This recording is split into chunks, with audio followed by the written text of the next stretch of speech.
Langsung aja nih di depannya Kak Taufik ini siapa nih yang ganteng? Assalamualaikum. Waalaikumsalam. Siapa namamu? Aril. Aril kelas berapa Aril? Kelas 5. Kelas 5. Aril sore hari ini mau nampilkan apa nih Aril?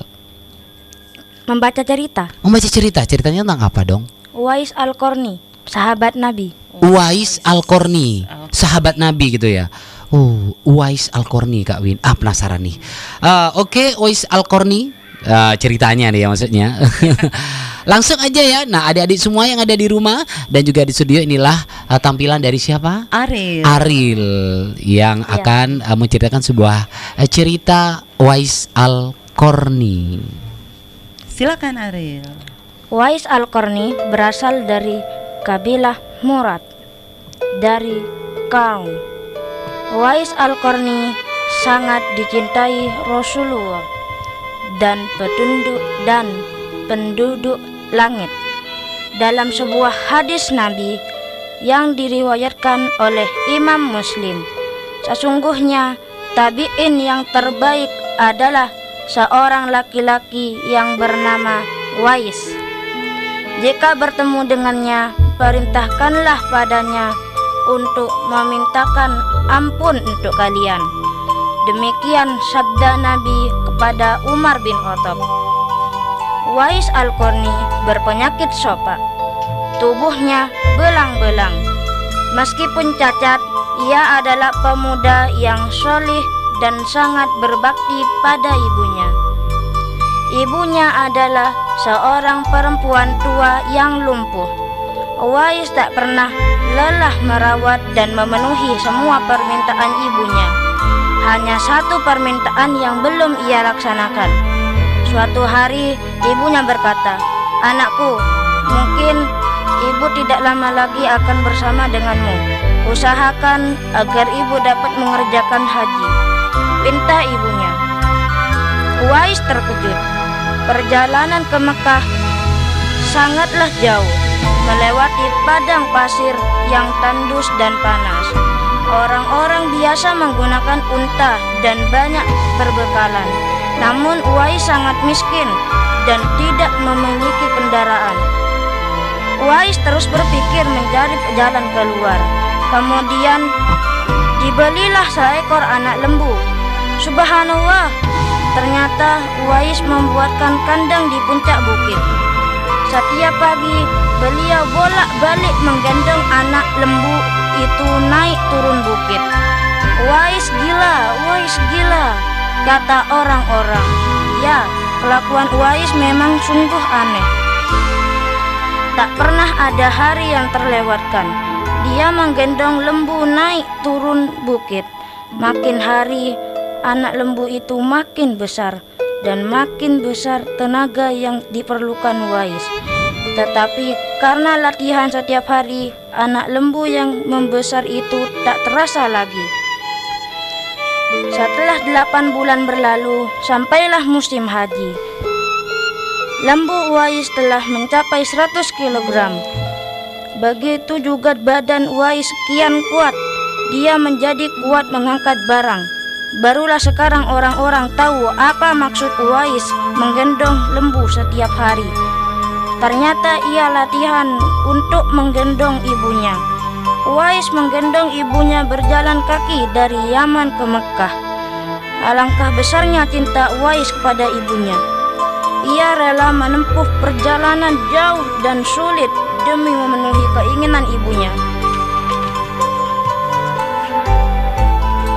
Uwais berjalan tegap menggendong ibunya, tawaf di Ka'bah. Ibunya terharu dan bercucuran air mata ketika melihat Baitullah. Di hadapan Ka'bah, ibu dan anak itu berdoa, "Ya Allah, ampuni semua dosa ibu." Kata Uwais, "Bagaimana dengan dosamu?" Kata ibunya heran. Uwais menjawab, "Dengan terampuninya dosa ibu, maka ibu akan masuk surga. Cukuplah ridho ibu yang akan membawaku ke surga." Itulah keinginan Uwais yang tulus dan penuh cinta. Allah pun memberi karunia-Nya. Uwais seketika itu disembuhkan dari penyakit sopaknya. hanya tinggal bulatan putih di tengkuknya.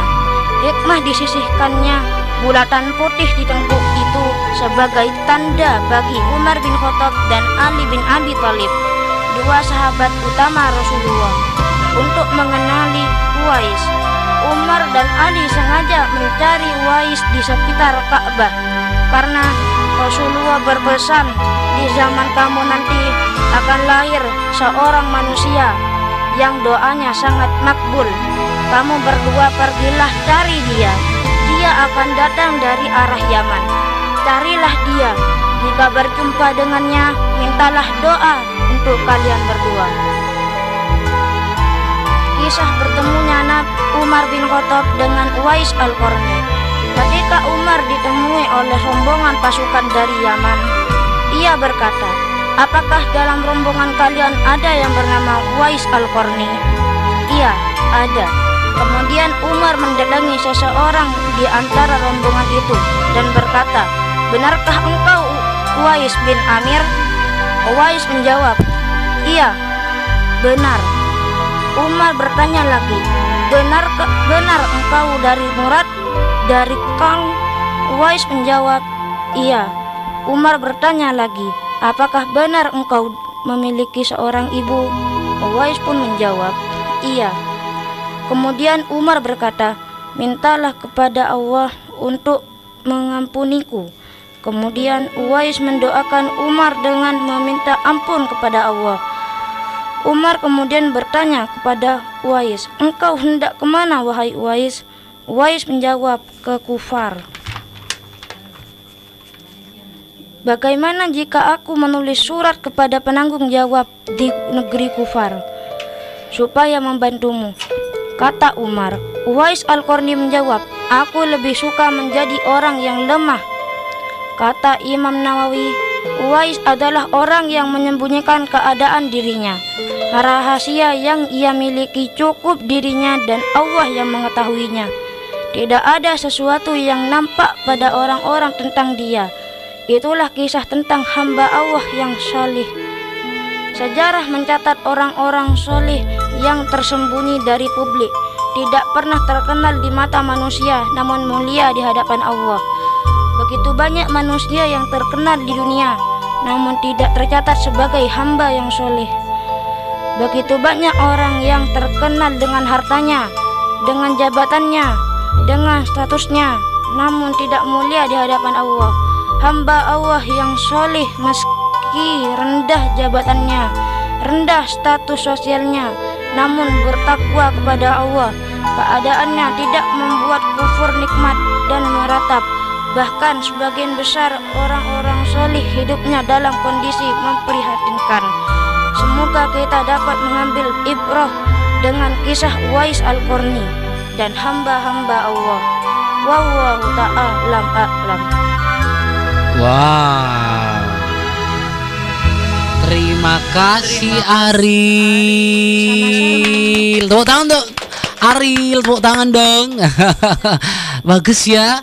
Jadi Kak Taufik juga tahu loh Kak Win, bahwasanya memang Uwais Al-Qarni itu adalah orang yang hebat. Nah, ngomong-ngomong masalah Uwais Al-Qarni, nih Kak Taufik mau titip salam nih untuk ponakan Kak Taufik ada di Kolor di sana. Ini namanya Uwais Al-Qarni. Iya, Uwais Al-Qarni. Kemudian adiknya juga adik Hafid, dan juga ada Bunda Ika, dan juga ada Bunda Fatimatus Zuhra. Uwais, dipanggilnya sih Uwais. Jadilah sebagai Uwais Al-Qarni seperti yang diceritakan oleh Ariel tadi ya. Ariel, ya belajarnya berapa lama tuh? 2 hari. 2 hari saja. Siapa dong gurunya yang ngajari? Ayah. Ayah sendiri. Wow, hebat ya ayahnya ya. Oke, terima kasih untuk Ariel dan sukses untuk Ariel ya. Iya, oke.